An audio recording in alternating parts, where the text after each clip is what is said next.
మీ అందరికీ తెలుసు, మాజీ ముఖ్యమంత్రి వర్యులు జగన్మోహన్ రెడ్డి గారు ఎడ్యుకేషన్ సిస్టమ్కి ఎంత ప్రయారిటీ ఇచ్చినారన్నది అందరికి కూడా తెలుసు. ఈరోజు కనుక గవర్నమెంట్ స్కూల్స్ని కానీ గవర్నమెంట్ కాలేజెస్ని కానీ మనం ఒక్కసారి కనుక వెళ్ళి చూస్తే అసలు మనం గవర్నమెంట్ స్కూల్స్ని ఈ విధంగా ఊహించుకోగలమా అంటే, మనం చిన్నప్పుడు ఇంకొక 15-20 సంవత్సరాల క్రితం గవర్నమెంట్ స్కూల్స్ ఎలా ఉన్నాయి, ఈరోజు గవర్నమెంట్ స్కూల్స్ ఎలా ఉన్నాయి, ఎంత మార్పు వచ్చింది, ఎంత అభివృద్ధి చెందుతూ ఉంది అన్నది స్పష్టంగా ప్రతి ఒక్కరికి కూడా అర్థమవుతుంది. అయితే జగన్మోహన్ రెడ్డి గారు అనేక సంస్కరణలను తీసుకొని వచ్చి విద్యా విప్లవాన్ని తీసుకొని వచ్చారు.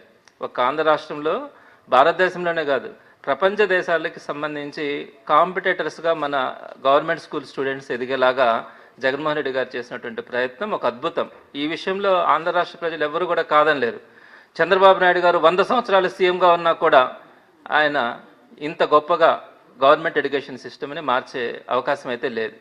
అయితే ఈ 9 నెలల్లో, అంటే సుమారుగా 8 నెలలు మాత్రమే పూర్తయింది, చంద్రబాబు నాయుడు గారి ప్రభుత్వం ఈ విద్యా వ్యవస్థకు సంబంధించి ఒక డిజాస్టర్, అంటే ఏ విధంగా ఆ వ్యవస్థని నాశనం చేస్తూ ఉన్నారు అన్న దానికి నేను మీకు కొన్ని ఉదాహరణలు కూడా తీసుకొని వస్తాను. ఆయన చేసింది ఒక విద్యా విప్లవం అయితే, ఈయన చేసింది టోటల్గా విద్యా వ్యవస్థని కొలాప్స్ అయ్యే పరిస్థితికి తీసుకొని వస్తూ ఉన్నారు గవర్నమెంట్ ఎడ్యుకేషన్ సిస్టమ్ని. ప్రధానంగా మీరు కనుక ఎలక్షన్ ముందు కనుక చూసుకుంటే జీవో నెంబర్ 117 రద్దు అనే విషయాన్ని తెలుగుదేశం కూటమి పార్టీ పెద్ద ఎత్తున ప్రజల ముందుకు తీసుకుని వచ్చింది. 117 జీవో రద్దు చేస్తామని వారు మేనిఫెస్టోలో కూడా ప్రకటించారు. అంటే 117 జీవోని రద్దు చేస్తాము అని. అంటే అందరూ కూడా అనుకోని ఉంటారు, తెలియ చాలామందికి 117 జీవో అంటే ఏంటి, 117 జీవో రద్దు చేసిన దానివల్ల ఈ రాష్ట్రం చాలా బాగుపడుతుందేమో, పేద ప్రజలు వాళ్ళ యొక్క పిల్లల్ని అత్యద్భుతంగా చదివించుకుంటారేమో, పెను మార్పులు వస్తాయని చెప్పి చాలామంది ఆశపడ్డారు. అంటే ఈ 117 జీవో గురించి అవగాహన కూడా లేక నేను చెప్తున్నాను. 117 జీవో అంటే ఏంటి, మామూలుగా మన ఎడ్యుకేషన్ సిస్టంలో 3 రకాల స్కూల్స్ ఉన్నాయి. ఒకటి ప్రైమరీ స్కూల్స్, అంటే 1 నుంచి 5వ తరగతి దాకా ప్రైమరీ స్కూల్స్ ఉంటాయి. 2 యూపీ స్కూల్స్ 7వ తరగతి దాకా ఉంటాయి. హై స్కూల్స్ 10వ తరగతి దాకా ఉంటాయి. అయితే జగన్మోహన్ రెడ్డి గారు ఈ ప్రైమరీ స్కూల్స్లో ఎస్జిటీలతో మామూలుగా చదువు చెప్పిస్తారు. హై స్కూల్స్కి వచ్చేటప్పటికి బీఈడి టీచర్స్తో చదువు చెప్పిస్తారు. జగన్మోహన్ రెడ్డి గారు ఏం చేశారంటే, ఈ మన గవర్నమెంట్ స్కూల్స్లో ఉండేటువంటి పిల్లలు 3వ తరగతి నుంచే మనం హై స్కూల్ టీచర్స్తో చెప్పిస్తే వీళ్ళు ఇంటర్నేషనల్ స్కూల్స్కి, ఇంటర్నేషనల్ స్టాండర్డ్స్కి వీళ్ళని డెవలప్ చేయాలన్న ఆలోచనతో ఈ ప్రైమరీ స్కూల్స్లో ఉండే 3వ తరగతి నుంచి ఉండే పిల్లలందరికీ కూడా స్కూల్ అసిస్టెంట్స్, హై స్కూల్ టీచర్స్తో చదువు చెప్పించాలన్న ఆలోచనతో ఆయన 117 జీవోని తీసుకొచ్చాడు. ఈ 117 జీవోలో ప్రధానంగా ఏంటంటే, హై స్కూల్కి దగ్గరగా ఉండే ప్రైమరీ స్కూల్స్, హై స్కూల్స్కి 1 కిలోమీటర్ దూరంలో ఉండే ప్రైమరీ స్కూల్స్లో ఉండేటువంటి 3, 4, 5 తరగతుల్ని హై స్కూల్స్లోకి తీసుకొని వచ్చి వారందరికీ కూడా హై స్కూల్ టీచర్లతో చదువు చెప్పించగలిగినప్పుడు 3వ తరగతి నుంచే పిల్లలు, గవర్నమెంట్ స్కూల్ పిల్లలందరూ కూడా అద్భుతంగా తయారవుతారన్నది ఆయన ఆలోచన. ఈ ఉద్దేశంతో సుమారుగా 33,000 ప్రైమరీ స్కూల్స్ ఉంటే అన్నింటి జోలికి కూడా పోలా. వాటిలో కేవలం 4,100 ప్రైమరీ స్కూల్స్కి మాత్రమే హై స్కూల్స్కి దగ్గరలో ఉన్నాయి.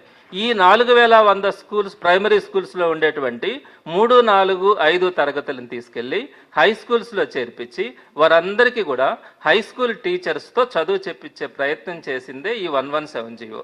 మీరు ఒకసారి ఆలోచించండి, 33,000 స్కూల్స్లో 4,100 స్కూల్స్ మాత్రమే హై స్కూల్స్కి దగ్గరగా ఉన్నాయని, వాటిల్లో ఉన్నటువంటి 3, 4, 5 తరగతులను హై స్కూల్స్లో పెట్టించి ఆ పిల్లలకి ఒక మంచి హైయర్ ఎడ్యుకేషన్ ఇప్పించాలన్న ఆలోచనతో ఆయన తీసుకున్నటువంటి ప్రయత్నం. అలా చేసేటప్పుడు సుమారుగా 8,000 మంది ఎస్జిటీలకి స్కూల్ అసిస్టెంట్స్గా కూడా ప్రమోషన్ ఇచ్చారు. ప్రమోషన్స్ ఇచ్చి 3వ తరగతి నుంచే వారికి హై స్కూల్ టీచర్స్ చేత చదువు చెప్పించే ఒక ప్రయత్నం అయితే చేసిన దానివల్ల అందరూ కూడా గగ్గోలు పెట్టినారు. ఈ వ్యవస్థ వద్దు, మాకు 5వ తరగతి దాకా ఒకే స్కూల్లో ఉండాలా అని అందరూ కూడా అన్నారు. జగన్మోహన్ రెడ్డి గారు ఇది చాలా ఒక మంచి నిర్ణయం కదా, 3వ తరగతి నుంచే మనం హై స్కూల్ టీచర్స్తో చేయించడం అన్నది ఆ పిల్లలకి మంచి ఫౌండేషన్ ఇస్తుందని చెప్పి ఆయన ఆశపడ్డారు. అయితే ఈ 117 జీవోని రద్దు చేస్తామని చెప్పి మేనిఫెస్టోలో పెట్టి సుమారుగా ఈ 8 నెలల పాటు ప్రతి శుక్రవారం కూడా ఈ టీచర్స్ యూనియన్స్ లీడర్స్తో ఈ తాడేపల్లిలో మీటింగ్స్ పెట్టారు. ప్రతి శుక్రవారం కూడా 8 నెలల పాటు టీచర్స్తో, యూనియన్స్తో మీటింగ్స్ పెట్టారు. ఈ 117 జీవోని రద్దు చేయాలన్నా లేదా, 117 జీవోని రద్దు చేయాలన్నా లేదా అనేది. ఎట్టకేలకు ఈ మధ్య కాలంలో అంటే ఒక 15 రోజుల క్రితం ఈ 117 జీవోని రద్దు చేస్తున్నాం అని చెప్పారు. ఎప్పుడైనా కూడా మీరు ఆలోచించండి, ఒక సిస్టమ్ని రద్దు చేసినప్పుడు మళ్ళీ పాత సిస్టంలోకి వస్తారు అని చెప్పి ఆశిస్తారు ఎవరైనా కూడా. అంటే ఇప్పుడు ల్యాండ్ టైటిలింగ్ యాక్ట్ రద్దు అన్నారు, ఆ రద్దు అన్నప్పుడు పాత సిస్టంలోకి వస్తారనుకుంటారు, మళ్ళీ దాన్ని తీసుకొచ్చి ఇంకొక కన్ఫ్యూషన్ సిస్టంలోకి తీసుకెళ్లడం చంద్రబాబు నాయుడు గారికి అలవాటు. అలానే ఉచిత ఇసుక అన్నారు, ఉచితం ఉందా దాంట్లో? లేదు. ఇప్పుడు కూడా ఇదే పద్ధతి. 117 జీవో రద్దు చేస్తా ఉన్నానని చెప్పినప్పుడు మళ్ళీ పాత సిస్టమ్స్లోకి వచ్చేసి ప్రైమరీ స్కూల్స్ అన్నీ కూడా 1 to 5th ఉండగలగాల. కానీ ఇప్పుడు ఏం చేశారు, మోడల్ స్కూల్ అనే ఒక కాన్సెప్ట్ని తీసుకొచ్చారు. ఎంత దారుణమైన ఇష్యూ అంటే మీరందరూ కూడా మీకు తెలుసు, ప్రతి పంచాయతీలో కూడా సుమారుగా 3 ప్రైమరీ స్కూల్స్ నుంచి 4-5 ప్రైమరీ స్కూల్స్ కూడా ఉంటాయి ఒక్కొక్క పంచాయతీలో. ఈరోజు ఏం చెప్తా ఉన్నారంటే చంద్రబాబు నాయుడు గారు, ఒక్క పంచాయతీకి ఒక్క ప్రైమరీ స్కూల్లే ఉంచుతాను, దాని పేరు మోడల్ ప్రైమరీ స్కూల్, ఒకే ఒక్క స్కూల్ పెడతానన్నారు. అంటే మొత్తం 33,000 ప్రైమరీ స్కూల్స్ ఆంధ్ర రాష్ట్రంలో ఉంటే పంచాయతీకి ఒకటి లెక్కన కనుక పెడితే 12,000 ప్రైమరీ స్కూల్సే వస్తాయి. అంటే మిగిలిన 21,000 ప్రైమరీ స్కూల్స్లో ఉండే 3, 4, 5 తరగతులన్నింటినీ కూడా ఈ మోడల్ ప్రైమరీ స్కూల్స్కి పంపించుకోవాలా. అంటే మీరు ఒక్కసారి చూడండి, 117 జీవో ద్వారా సుమారుగా 4,100 ప్రైమరీ స్కూల్స్ నుంచి మాత్రమే హై స్కూల్స్లోకి వెళ్తే ఈరోజు 22,000 ప్రైమరీ స్కూల్స్ అవన్నీ కూడా ఫౌండేషన్ స్కూల్స్ అంటే 1-2 తరగతులకు మాత్రమే పరిమితం అవుతా ఉన్నాయి. మరి 22,000 స్కూల్స్ ప్రైమరీ స్కూల్స్ హోదాని కోల్పోయి వారందరినీ కూడా 60 మంది కంటే ఎక్కువగా ఉండే మోడల్ ప్రైమరీ స్కూల్, అది ఎంత దూరమైనా ఉండదండి, అది 2 కిలోమీటర్ల, 3 కిలోమీటర్ల, 4, 5 కిలోమీటర్లైనా కూడా ఆ ప్రైమరీ స్కూల్కి పంపించుకోవాల్సిన పరిస్థితి ఉంది. ఎక్కడైనా కూడా 3వ తరగతి నుంచి ప్రతి పంచాయతీలో కూడా కొన్ని దగ్గరలో 4-5 గ్రామాలు కలిపి కూడా ఒక పంచాయతీ ఉంటుంది. ఒక పంచాయతీకి ఒక ప్రైమరీ స్కూల్ పెట్టినప్పుడు ఈ గ్రామాల్లో ఉండేటువంటి ప్రతి స్టూడెంట్ కూడా 3వ తరగతి కోసం ఆ ప్రైమరీ స్కూల్, ఆ మోడల్ ప్రైమరీ స్కూల్కి పోవాలంటే సాధ్యమవుతుందా?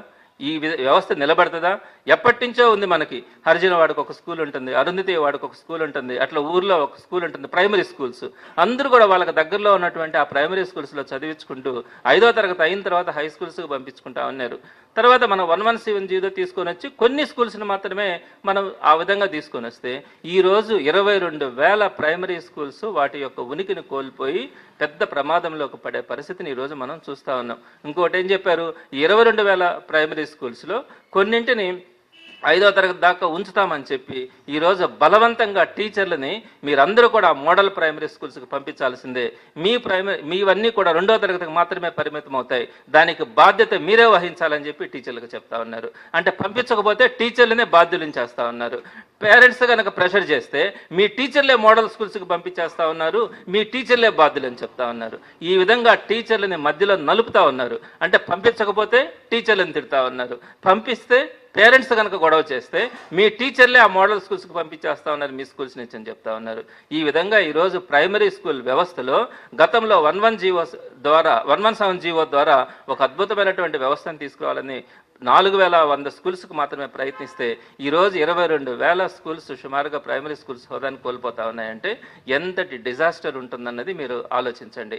అదేవిధంగా రెండవది అప్పర్ ప్రైమరీ స్కూల్, ఇక్కడ 7వ తరగతి దాకా ఉంటుంది. ఈ అప్పర్ ప్రైమరీ స్కూల్స్కి వచ్చేటప్పటికి మన రాష్ట్రంలో 3,156 అప్పర్ ప్రైమరీ స్కూల్స్ ఉన్నాయి, అంటే 7వ తరగతి దాకా ఉంటాయి.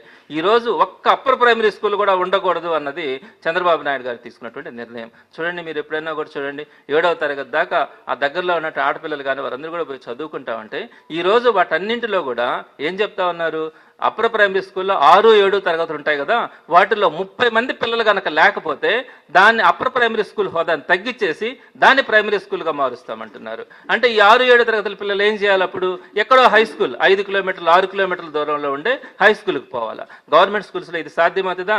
ప్రైవేట్ స్కూల్స్లో అయితే వర్కౌట్ అవుతుందా కాదా? ఇంతమంది పిల్లలు ఉన్నారు కాబట్టి నాకు ఇది వర్కౌట్ కాదేమని ప్రైవేట్ ఇన్స్టిట్యూషన్స్ ఆలోచిస్తాయి.